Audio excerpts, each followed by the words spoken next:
kan driver hi akan tu pai mai sia jinga tu ma sai so le ha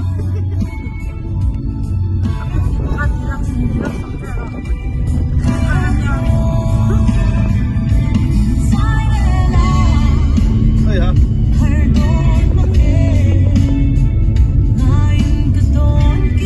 moi tập ni ni o apan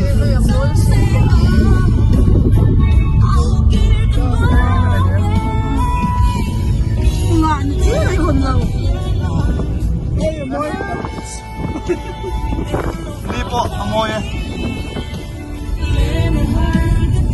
last story không mày ôi niru tên luni tên này nó tụi nó đây mà lại phải cái cái là cái má pui cái cái nào vậy nó hơi rồi đấy cái ta xóm tay à cái xoài à cái mà cái gì cái âu đông đông cái số lần về lâu lắm cái thằng thì quá xí đâu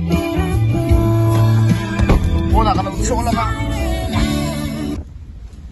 mà bây ôn anh đâu thấu rồi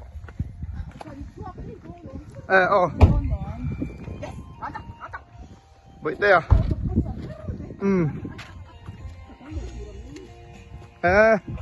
và lại phải à hey xem bấm máu anh nụ pui này đó na anh nụ pui tụ lại hi cần nào anh nhỉ hay nụ mình tiền lòng khóc mày phá pui cành giấy đầu của ba hey cái chú đi xuống hiền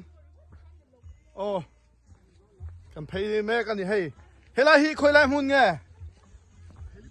helipad heliput anh nuông đó có mấy sao anh nuông đó đấy đang bay là cái gì thì không không phải làm đâu không hey làm sao là hey và lại phải helipad à cái ông ạ nuông cái thì khóc mày hey sao lại xong thà cái đầu lạc đón chơi mì thà là lâu in tiền cái rồi là đón mà pui hay còn nao tiền nè hay thế lâu bye mẹ rồi hi fel boi hi chung hình cả sao lo nụ boi mò hi nụ tây hi cắn té bờ này hi còn đâu té tao hi thôi cái lồng kép chó lóc không ngô one để hắn video cái là bả thâu à bao nhiêu tiền video hết hiện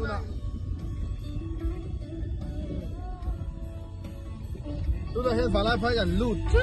cho hắn lụt lâu đất trên mình đào to này đây với chất tiền lụt đi thế hắn thả sao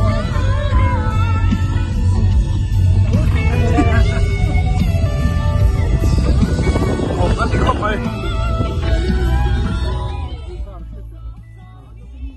còn thêm phê hay mà vừa nó xuống lòng à xuống lòng à cái lồng ngâm tống mồi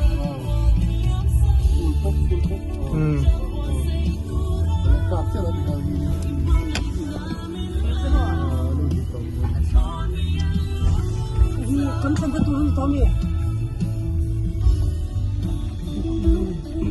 ok ôi eo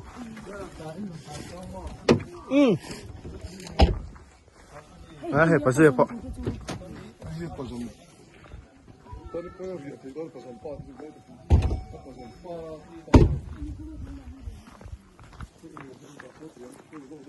cầm thang chưa hay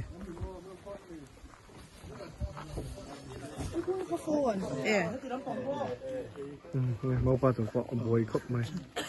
cái này chuyện bé à plan Halloween motor hi Halloween là tiền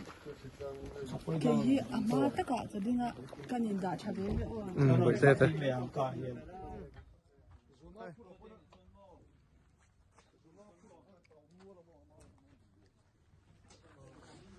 ตัวหน้าป้อให้สมอข้าจ้าเข้าไปบุกเตะเดินผ่านบุกเตะสาวไอ้หัวดูป่ะ 这他是啊，我都来了， สาวหลงอ่ะ 跟进来的我的，那这他是啊，我那个了。 เฮ้ยอะไรเฮ้แต่ดูนี่จะเป็นยังไงเฮ้ยแข่งเดือดเชียมาปุ้ยเฮ้ยปัสสาวะปัสสาวะปัสสาวะ会về啦哦เฮ้ย全八包楼我们那有哭没哦但是完了出国的面都在轮呢我已经เฮียนั่นอันนู้นละน่าซูนแม่กันนี่แต่ลุ้นนี่เฮียให้ฮิรามิให้ฮิแรงไปส่วนให้เฮ็ดให้นาวแต่เฮานั่นทำเรามาเลยมาเสียแต่ปะไอ้เสียชีพตั้งอินเงินแต่บีดีสังตัวนู้นเนรูนี่เซเลบตันสองแม่กันนี่อาเตยอาเตยมาเองงี้ใส่ตำระวังถ้าใส่ตำจะมีปัญหาประตูมีละหลังเสียเขาจะปัดช่วยสองแต่